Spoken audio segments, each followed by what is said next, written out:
Mega বিশ্বকাপের mega final ৪৮ দলের গণ্ডি পেরিয়ে শিরোপার লড়াইয়ে মুখোমুখি স্পেন ও আর্জেন্টিনা। নিউ জার্সি স্টেডিয়ামে ডিফেন্ডিং চ্যাম্পিয়নদের ডিঙিয়ে ম্যাচের নিয়ন্ত্রণ ধরে রাখে ২০১০ সালের বিশ্ব চ্যাম্পিয়নরা। হট আর সুইটনেসের পারফেক্ট ব্যালেন্সে যে কোনো স্ন্যাক্সের আসল মজা আনে রুচি হট টমেটো সস। শিরোপা ধরে রাখার মিশনে শুরু থেকে স্প্যানিশ তিগিতাকায় নিজেদের চেনা ছন্দে ছিল না আর্জেন্টিনা। প্রতিপক্ষ বেশ কয়েকবার রক্ষণ ভাঙার চেষ্টা করলেও দেয়াল হয়ে সেগুলো প্রতিহত করেন গোলরক্ষক এমিলিয়ানো মার্টিনেজ।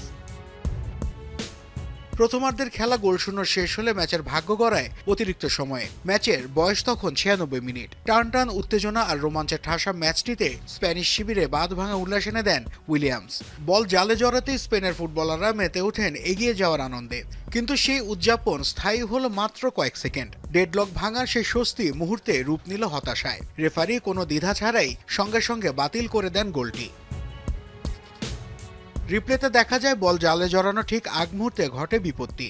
স্পেনের মিডফিল্ডার মিকেল মেরিনো অবৈধভাবে বাধা দিয়েছিলেন গোলরক্ষক এমিলিয়ানো মার্টিনেজকে। সেই চ্যালেঞ্জটিকে ফাউল হিসেবে গণ্য করেন রেফারি। গোল বাতিল হলেও চেনা রূপে আর ফিরতে পারেনি আর্জেন্টিনা। পরে আরও একটি গোল বাতিল হয় অফসাইডে। তবুও শেষ রক্ষা হয়নি মেসিদের। ফেরান তোরেসের একমাত্র গোলে ২০১০ সালের পর আবারও বিশ্বকাপের সোনালী ট্রফি উঁচিয়ে ধরে স্পেন। নাসিফ শুভ, যমুনা স্পোর্টস।